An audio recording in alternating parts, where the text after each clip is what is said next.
Welcome to episode 1 of the Shoot It Straight podcast. Hi, everybody. I'm Erika Wescott, but I also have Squat sitting here with me for those that aren't on the YouTubes. I have a beautiful long-haired dachshund sitting in my lap and probably will for most of these episodes. Yes. This is how I live 90% of my life with What's my the word you Squat. use? What are you guys? You have a symbiotic relationship. They Symbiotic. they cannot live without each We literally other. have to we literally cannot survive one without the other. It's like the moss on the rock or the barnacle on the rock Yes. or whatever. That's like what That Squat is and him. I are. That- Yeah. Yep. So Squat was my first love, and then I guess you were in there too, but But he came after me, so that's rude. So why is his name Squat? Why did we name him Squat? Well, it's funny because I don't even remember who thought of Squat. I know we had a list. We were writing a list of names. We were sitting in our house in Austin, the first house that we had in Austin, writing a list of names. Do you remember that in the living room? No, I don't actually. Yeah, so Squat's name was Mufasa when we got him, and he Yes. just isn't a Mufasa. I don't really think any dachshund is. Mm-hmm. Even though that name is really cute. It was when Lion King had come out or whatever, the real version in 2019, and we were like, no to the Mufasa. It's got to be something else. And I think we just kind of went down the rabbit hole of writing down names. We went in the fitness rabbit hole, and Squat totally stuck, obviously, because his legs were short and everything too. So there was double meaning. Mm-hmm. And Squat is king. And Squat is king. The squat is the king of all fitness exercises, and we have. We'll probably talk Squat, about who's the the king. squat and not this squat, but Mhm. the squat a lot think on we this have to. podcast. Yes. We do lots of squatting in my We- programs, yes. in every program we've ever written. You taught me how to squat with a barbell. I did. Yeah. Thank you for giving me credit for that. You used to not give me much credit for helping Well, you you keep telling me lift. that. Well, a lot of people in my life will take credit for my fitness, and I think that's obnoxious. Because I am responsible for most of it, but Right. you don't need to take credit for that. But you can take credit for teaching me how to lift a barbell because I think that's true.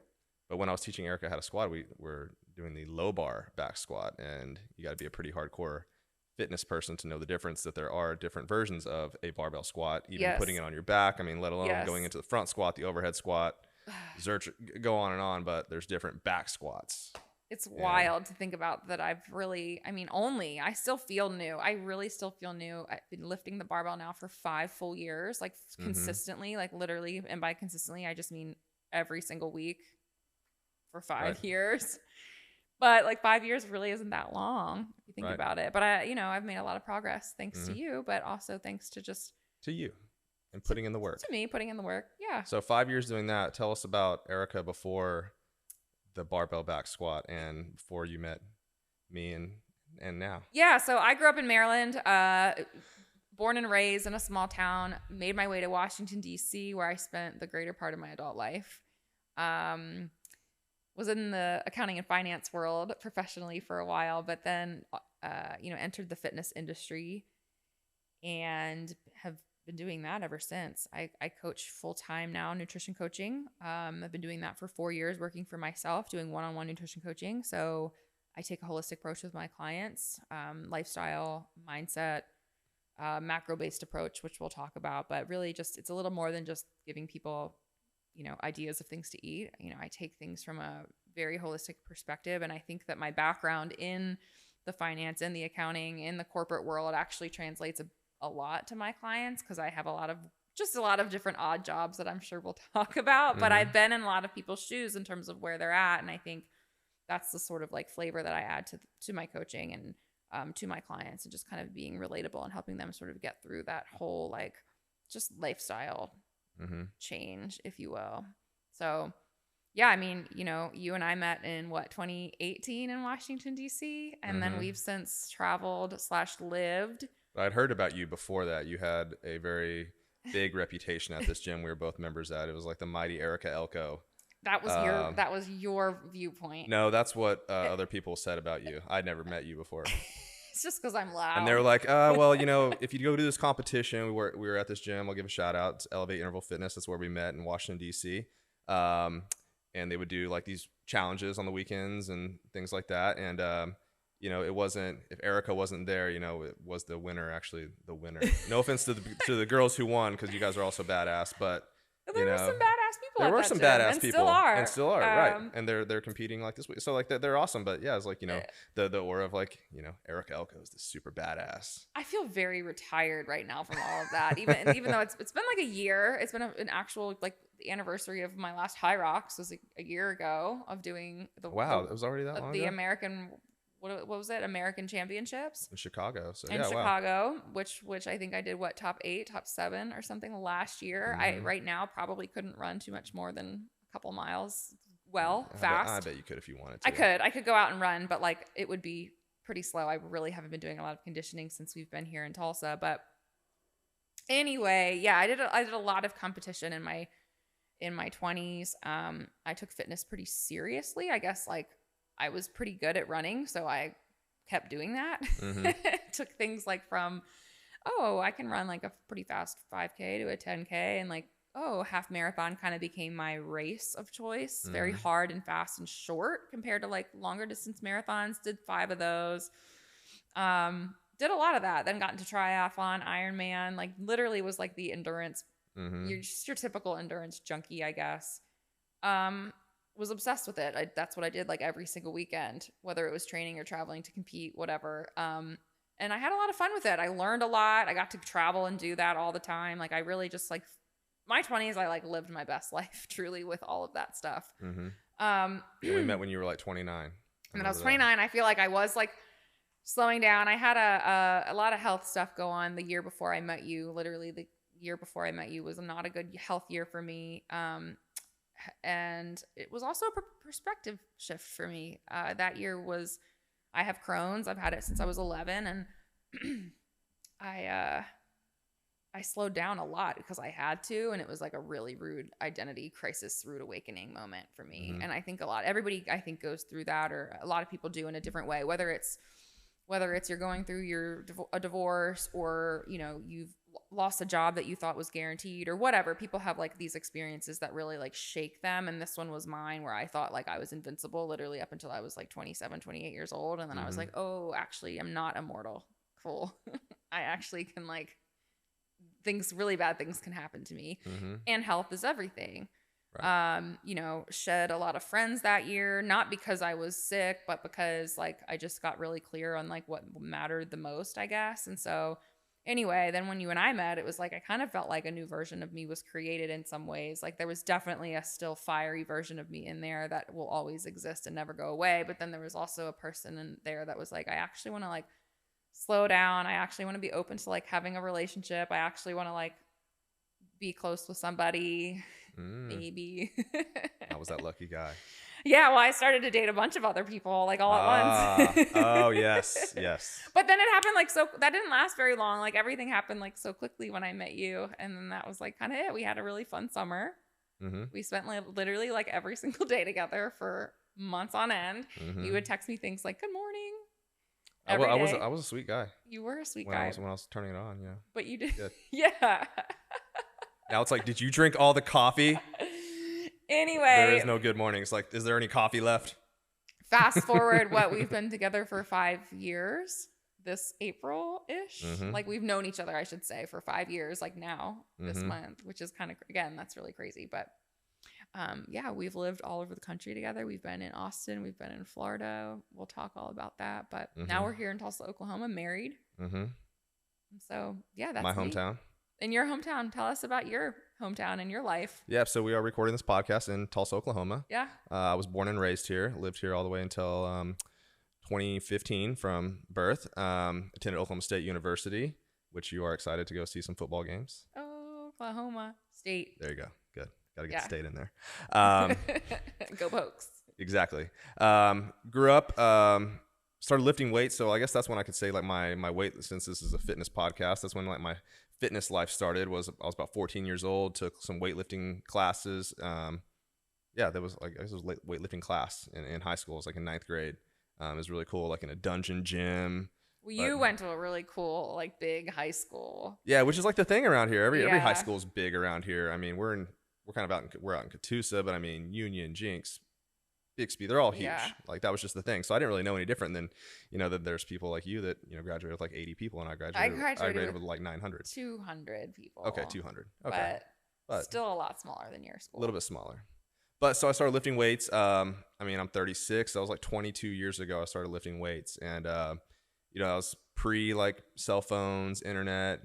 I mean, I think that stuff was around, obviously, but like, you know, not like it is now where you can just find anything you want. So I remember going to stores and getting muscle and fitness magazines. I used to think, you know, the fittest person in the world was like Jay Cutler, who was like a big old bodybuilder. I was like, that is what fitness looks like, you know. And now I realize that, you know, those guys aren't super healthy and they're jacked up on steroids. But that's what I thought fitness was. So I would like rip out one of those muscle and fitness magazines, and those would be the workouts I would do. And we would take those into the gym, and the coach would yell at us, like tell us not to do those. We would do it anyways. That's where I really started learning to lift weights. Then I went into, you know, in my job in high school, I worked at a sporting goods store, but then after that, I wanted to make some more money. So I started waiting tables at Olive Garden. And I thought that was great money, you know, instead of making minimum wage back then. I think it was like $5.15 or $5.55 an hour or something. What I was making at my sporting goods job, I would make $100 a night waiting tables. So I was like, wow, this is awesome. This is a cool job. And then when I went to college, my guidance counselor was like, well, what do you do for work? And I was like, I wait tables. She's like, do you like the restaurant business? And I was like, yeah, I do. It's fun. And I make good money. So I thought, you know, you'd make more money as you moved up in the restaurant business. I was sorely mistaken. But that's how I got. So then I got, is it a guidance counselor? What is it that you go? Is that right? Okay. Yeah. But yeah, so then like I went to school for hospitality and worked in the restaurant business, and all the while I still lifted weights. I would train some of my buddies or whatever. We'd go into the gym and things like that. But you know, that I never realized that personal training was like an actual career. You know, now later on I became a fitness manager, and I hired guys that had, you know, kinesiology degrees and exercise science and things like that, and they really knew their stuff. And I don't remember that being a thing. In the gym I used to go to, there wasn't a personal trainer in there. There was just big guys in there, and they would teach me some stuff, which was really cool. But, you know, I never thought that fitness would be a career. And then I was at a Gold's Gym here in town, working out one day, and the fitness manager walked up to me. He's like, hey man, would you like to be a personal trainer? And I was like, absolutely. That'd be awesome. I'm so tired of working in the restaurants. Making your $100 a night in cash. Well, at that point I was a manager, right? So I went to school for it. I got out. I was a manager. Then I was a general manager of a restaurant, a sushi restaurant here in Oklahoma, which they have great sushi. Just because we're in Oklahoma doesn't mean the fish is not delicious and fresh. It is good. It is very good. Yokozuna. Yokozuna, 91st and Yale. Anyways, so yeah, you know, luckily that job, they gave me a little bit more leeway than the one I had previously. I was working like 60 hours a week plus, making not very good money. And that's just not the lifestyle I wanted to live. So I started training people at Gold's Gym before and after work. So I'd go in at like 5 o'clock in the morning. My shift started at 9. This was a really good restaurant. You got off at 4 o'clock, which is pretty unheard of in the restaurant business. Usually you would work from 9 to like 8 p.m. or something like that. So it was a pretty good deal. I was able to, you know, start my personal training career. You know, that was about 10 years ago. I started doing this professionally. A little over 10 years, but you know, I've been training people, you know, not at a gym for a long time. So when I moved to Washington, D.C. in 2015, I transferred with the Gold's Gym and just got into fitness as my only job. And that's where things started to evolve, right? Because, you know, once you do something full time, it's way different than doing something part time. So I started to learn a lot more. I was in it all day long, working with all sorts of people. I mean, mainly this was in Washington, D.C., so a lot of these people like worked for the government. So they would come in and train like early in the morning. Then you would have a long break, train in the afternoon, long break again, and then train them in the evening. So that was a grind. That was like right by the Capitol. Well, yeah, and this is before flex schedules. Like even now, like the last couple of years, we've both seen how like just training schedules can be really different. People can train now, but at all hours of the day, a lot more than they used to. You know, DC again is more specific, very like 8 to 3 or 8 to 4 or 7 to 3 or whatever. But yeah, you would basically normally, before Zoom existed or we used that for working out, you would get up at 4:30 in the morning to get your 3 sessions in the morning. Take a long break. Maybe you'd work out. Maybe have a lunch workout. Maybe not, or a lunch client. Maybe have time to work out yourself at 2 p.m. but also be exhausted. And then you crush the 5, 6, 7 p.m. grind or whatever and do it all over again. 6 days a week. So I knew that wasn't super sustainable, and like I knew like I had other skills that would translate over into like fitness management, right? Because I had spent all these years as a restaurant manager, and now I just needed to combine like my manager skills with my fitness skills, and fitness manager was the next like step. And so I worked for a different company, Washington Sports Clubs. It was actually in Silver Spring, Maryland, just right outside of Washington D.C. Just a little, is it a suburb? Just, it's not a suburb. It's just right out. It's Silver Springs outside. Yeah, it's just right outside of DC. Yeah. Fitness manager there. Then that's just where I really, you know, started to learn even more about fitness. That was in I think like 2016 is when I started working there. And then I quickly started actually training a guy who was a golfer. And I went, so the National Academy of Sports Medicine is a personal training certification. A lot of people get it. You know, it's like one of your basic personal trainer certifications. And they had a golf fitness class, or the golf fitness specialist is what they called it. And I downloaded that course. I took it and I learned their version of what I thought golf fitness was. And I started dabbling in it a little bit, but I didn't like do it full time like I do now. So then for the next several years, we moved around, just kept training. And then, you know, like right before the pandemic hit, is when I started diving into golf. We moved to Austin, Texas. So I started playing more golf, and started, you know, really wanting to get into just doing golf. And, you know, then it just kept growing from there. I met a few guys who were instructors. They introduced me to their clients. You know, I got certified through TPI. I was on TPI's website. So some people found me there. So it just kept growing and growing each year. And then, you know, I got a job at a country club.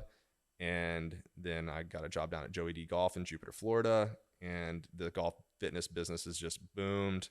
It's been so much fun. You know, I used to train people. They really just had, you know, one goal in mind. It was to look good, maybe feel good, but it was pretty much to look good. Lose weight was the number one priority for most people. And for golfers, it's to play well. So that's what I really love about what I do now is I'm helping athletes perform better, and athletes in the sport of golf. So yeah, so let's back up a little bit because you started to talk about golf. And so I think it's important that we define golf fitness as you define it, as we define it. The goal of this podcast, I mean, we don't necessarily have a final objective with Shoot It Straight. I think what brought us together and what's important for people to know is that there is like overlap in the fitness world, obviously, right? There, you know, how I coach my clients, it's not like I'm just looking at their nutrition. Like we're looking at this lifestyle thing, because you still take on clients, even if they're golf clients, professional, not professional, weekend warriors, whatever.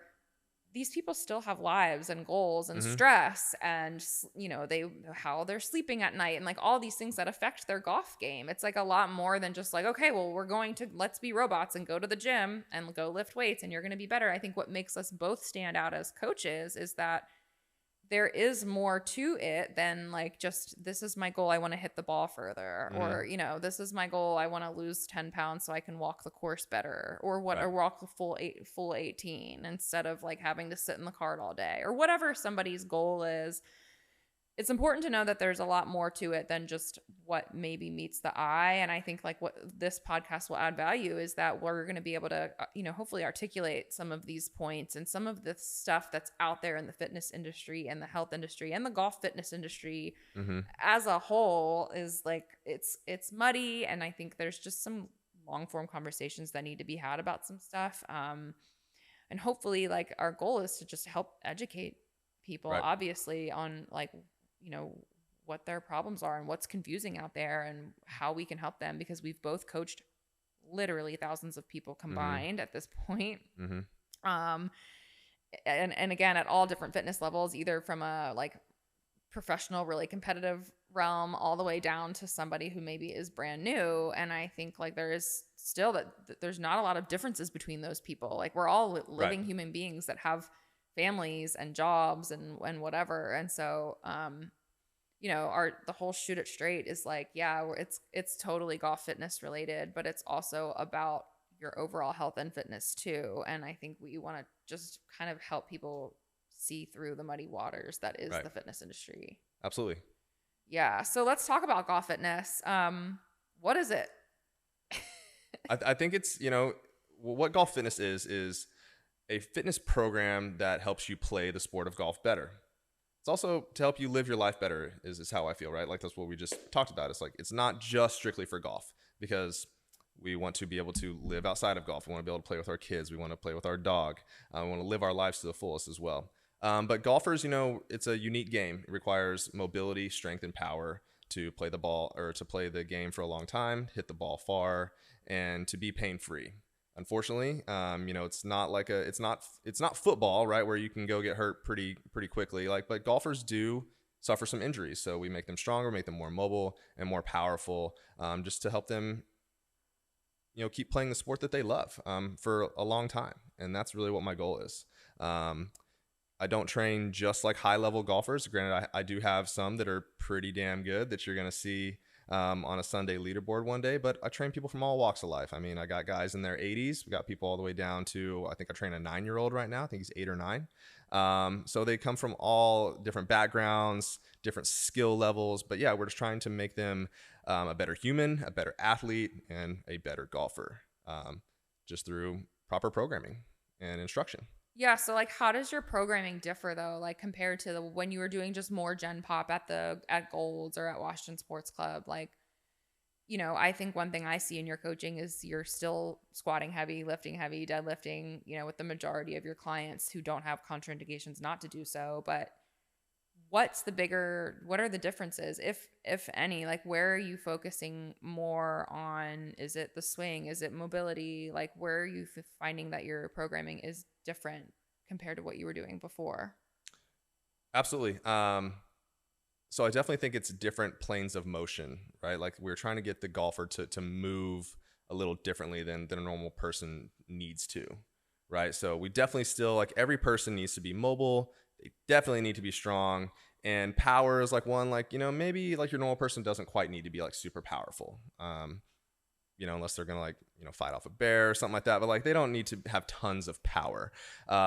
So that's probably the biggest thing that we train for in golf, is because we do want to be able to hit the ball far. That is a big part of the game. So adding a different explosive power element to the programming. Give us some examples, right? Like a jump or like a med ball slam or something. There's something that moves very, very fast. Where if you are training just a normal person that just wants to sit down and stand up better, or walk, or play with their kids, or just get up out of bed, like whatever that is, that's a totally different type of program. I'm not trying to do that like explosively fast. A golf swing, you're going from a stopping position where you're in the backswing, you pause, and then you come in and you explosively transition and swing a golf club up to like 120 120 something miles an hour for a lot of these guys that are high level golfers. So I mean, that's a very explosive, violent, powerful movement that the normal person doesn't do. But every person needs to be mobile, and they definitely need to be strong. I mean, strength training is something that I've always believed in. And even though I've gone full circle with a lot of fitness modalities out there, I've been a group fitness coach, but I still come back to everyone needs to be strong. Everyone has different relative levels of strength, right? But strong is definitely one of the most important things for your physical body. Yeah. So like you're talking about lifting heavy weights, right? Absolutely. Lifting heavy weights, compound movements. Compound movements are just functional movements of fitness, like a squat, a deadlift, a press, and a pull. And then, golfers, we just tend to want to work rotation a little bit more than your normal person needs to. Yeah. I mean, we talked about the squat. It's such an important lift. Mm-hmm. And one thing that I've noticed personally, like just from squatting, honestly, one thing that's important to note too, I did yoga religiously for 5 years in a row. Yeah. So about the same time now that I've been lifting heavy weights. I was a teacher. Like I literally instructed yoga. Mm-hmm. Like I lived and breathed it. I loved it. I drank the Kool-Aid, did the whole hippy dippy thing. It was a good time. Mm-hmm. But this is when I was running a lot. So like for me, this was like my mobility training or whatever I thought that it was providing me, like my cross training, right? Strength. And it's hard. Like this isn't a shame plug on yoga, because I think that there's a ton of benefit from doing a yoga practice. And there's so many different types of yoga practices, which I'm not going to get into on this podcast, nor do I know about all of them. But I was injured all the time. It didn't really help me that much with my running. And again, running is similar to golf. It's running more. It's just the repetition, same movement, over and over and over and over again, which again, getting stronger actually benefits you. Like you go to the PT with a running injury. I'm sure plenty of people listening have. And they're like, okay, your glutes don't fire. Okay, like, hello, your glutes don't fire. You literally aren't using the biggest muscle group in your body. Right. You know, and like, there's really, like, if you're going to continue to run 6 days a week or 5 days a week, week after week, and do your bands 1 day a week, or your 1 day a week yoga class, or even 3 day a week yoga class, like, it's not going to be enough. Like, it's literally not enough. And I can say, like, my mobility sucked. Like, my yoga was, like, I did okay. Like, I could get through the movements. You could do the same movements, because that's another thing with yoga. It's the same, a lot of the same repeated movements. So you can get good at them and like muscle your way through them. But my mobility has never been better compared to like how it is now. And I'm 34 years old, which again, and you lift like, heavy. I lift really heavy weights. Like, being able to just overhead squat a barbell, do it deeply, like in my hips, have good shoulder mobility, like all of that stuff. I'm not saying I had like shit And what is your mobility. warm up like? Because how much longer do I spend warming up than you do? You warm up for a really long time. Exactly. Like, we work out right next to each other, and I'm over there doing like, I got bands out. I'm doing all these mobility drills, and you're over there like, my warm up is like, you're already squatting, and I'm still on the ground, like, stretching something. Or, I mean, you don't stretch before a workout, but I'm still like going through my mobility. I mean, maybe I could be a little bit better. And this is always going to be my mentality. This is runner brain too, from just decades of just getting outside and going for a run. And I would just go. It'd be 5 o'clock in the morning. This was back in the days where I could like do it before having coffee. I would do it fasted. I would get up. It'd be 5 a.m. It'd be 30 degrees outside. I'd put on my whatever clothes I needed, and I would just get out and go for a run, which is terrible. That's terrible. Before we get too far away from talking about yoga, I would like to dive into a little bit more about yoga, coming from an expert, because you did the whole like 200-hour yoga thing, right? Like, I don't want to call myself an expert, but because there are some know a yoga lot. experts You out know there. a lot about yoga. I know about the yoga practice. Yoga. I did the Baptiste power yoga, just so if people are out here, they're listening. No, of course I did like the one that's like really hard. It's 90 minutes. It's 105 degrees in there, and you're like dying. But here's like a common thing I get from golfers, right? Like, if I program them some workouts or something like that, or even if they're doing something on their own, doesn't matter. They're always like, should I add in a day or two of yoga? Because I think the misconception out there that yoga is just like where you go stretch. Yeah, that's not what yoga is, right? No, it's not. It Right. it can be, but most yoga classes are not taught that way. If there's going to be a more yin based yoga class that is like longer holds, long stretches, which is what most just people in general need. We need to slow down and stretch and like open up our bodies and like literally not be hunched over all day 24/7. We all can use more like chest openers and things like that, T-spine mobility, which you work on with your clients, sure. But like most group X, yoga tends to gravitate towards the ones that people want to go get a workout in or get a sweat. Like, so again, the group exercise class in yoga is going to be like, well, we're going to do, some warrior sequences, and we're going to move through them quickly. Right. And we're going to do chaturanga 50 times. So you're going to get into your shoulders because you're going to get too fatigued, and then you're going to start doing it inappropriately, right? Which is what happens. And it's not going to be a rest day. That's right. That's what they also think it is too. Right. It's like, I'm going to just go do yoga on my rest day, it'll help with my mobility. It'll help with my stretching. Like, and you get and again with group X in general, which we'll definitely do a podcast on this, because I think it's an important topic to talk about group exercise as a whole. But it's like, oh, that person's doing that, I should be able to do that. So that's where you get people that get injured, because they're like, well, Sally is putting her head or her leg over her head. I should be able to do that. And it's a 65-year-old man who's done his second yoga class, and they hurt themselves. So you definitely see that a lot in yoga, where because there's a lot of like fun and funky looking poses that people want to be able to get into or whatever. And also, again, like certain paces can be really fast, and it can just lead to things just not being done correctly. There's a lot of people out there that are yoga teachers that aren't necessarily very qualified to do it. Or again, if you have 30, 50 students in your room, because that's a different thing with yoga. You can fit 50 yoga mats in a room on top of one another, unlike other classes. So it's hard to keep eyes on everybody and correct everybody perfectly. So unless you're doing more of like a workshop-y class, which studios do offer. So like you'll hear about Sunday night yin workshop or whatever, where it's a little bit different than the normal Monday through Friday schedule.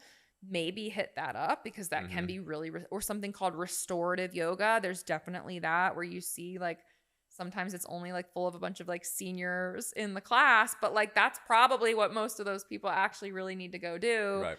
Not all yoga is created equal, and most of it is not that, unless they're explicitly saying that that's what it is. I don't really recommend it for most people to just get better at mobility. Right. That's where I'm like, I'd rather someone go to a PT or a personal trainer, but I'd rather somebody who has certain mobility issues to get assessed by a PT. There's so much more value in doing that and spending an hour getting an actual evaluation from a physical therapist to say, these are the couple of things I'm noticing, whether it's a certain thing that needs to be strengthened, which it usually is, right? Like imbalances, whatever.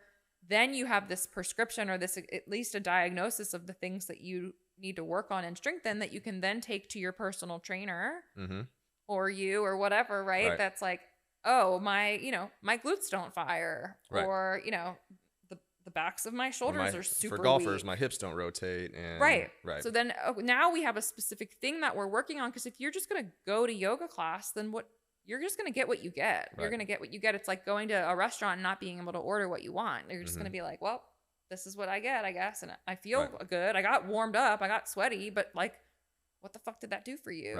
Nothing. Right. So again, that's where both of us coming from a group exercise background in general, and both of us having coached a lot of group X, I don't really do that anymore, because I really just don't stand behind a lot of the approach as a whole for people that have specific goals or that want to work on, certain injuries or contraindications or weaknesses, because like you really need to get specific with your training and specific with your mobility. So getting specific with that is, I start every person off that I work with either in person or we do virtual sessions or something like that. We do a assessment from head to toe, everything in between, check your rotation, check strength, check your core stability, all that kind of stuff, so we can figure out exactly what that person needs. Because there are so many, how many, there's millions of exercises out there that look cool, and you may think, oh, that could help me with my hip rotation, or that could help me with my T-spine rotation, that could help me with my back pain, that could do this, that could do that. But until you actually assess and know what you're looking for, and it's very challenging. Like, this job is not easy. Like, it takes like a trained person to understand like what it is exactly is going on with you and what exercise is going to work best to get you to that result you want, get you out of pain or get you into better positioning, so that way you can do the golf swing, you can do a squat, you can do whatever it is that you're trying to do. But an assessment is always like a great way to start. And if you're in pain, you definitely need to go get assessed and figure out why you are in pain. Yeah. Are you looking at people's golf swings too? Is that something that you always do? I'm getting better at looking at golf swings, but it's not something I am trained to do. So like, golf fitness, I think people do have that misconception out there that I'm also a golf coach and I help people swing, and that I'm also a pro and that I can play golf really well. I'm a decent golfer, but I'm actually a pretty good golfer. But anyways, he's a pretty good golfer. I'm a pretty good golfer, but like, don't, I can look at your swing and like kind of be like, oh, that you could probably do this better. But then I look at my own swing and figure out what I could do better. I know enough about it, but I'm nowhere even remotely close to being qualified as someone that can help you with your golf swing. But I like looking, because TPI taught us like some cool ways to like really break it down and how to look at it like with some lines and things, and I can tell if you're over the top or if you early extend or some of those. There's very common things, but by no means can I fix or like should you actually take my advice on your golf swing either. We can talk about it if we're out on the course. I might give you a few pointers, but well, don't go tell a real golf coach what I told you, and they might give me a call and tell me I'm an idiot. But he's not a swing pro. I'm not a swing pro. I am a fitness pro. So what I can do is I can fix your body to get you into better positions for the golf swing, but you still probably need a professional to tell you how to do it. Yeah. Like, I will get your body moving well, get you stable, get you more mobile and more powerful. You can create more club head speed, but you still need someone to teach you the proper club path and how you're actually going to put the club on the ball. So if you're a serious golfer, you need both. You need both. And like, the thing is, like, a teaching pro can, like, a swing coach can teach you something, like, you can go one lesson and they'll kind of teach you some stuff that'll carry on with you for a while. They'll give you homework and things like that. Like a trainer, you need to come see me a little more often, because, we need to get stronger every week and adapt as we go in your programming. So, but you should have both, in my opinion.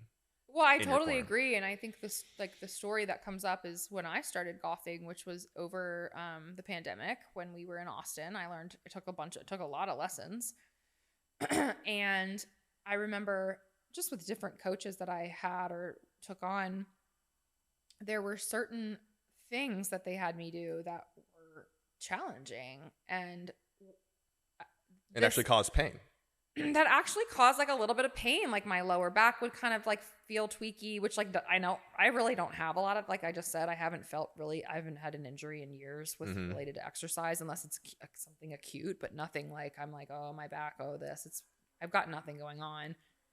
Now, golf is totally foreign feeling to me. Like it was when I was learning the golf swing. For anybody that's never learned it before, it's super awkward. I feel like even though I played softball, even though I played field hockey, none of those things translated very well to golf.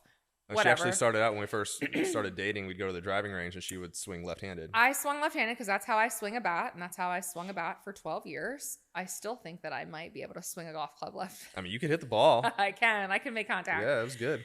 But anyway, where was I going with the story? Oh, but I mean, the coaches that were giving me feedback, everyone that gave me feedback, I always felt like I learned a ton from any golf coach. So this is literally no shade, but I felt like the thing that they did lack was being able to assess me and my body and the things that I was able to do. So they knew that I needed to send my hip back more, or, rotate my hips further to the left or whatever, at the end of my swing. But I literally couldn't physically do that. So it was frustrating because I'd be like, well, I see what you're saying, but my body isn't like, I don't know that motion yet, or I don't understand that movement pattern yet.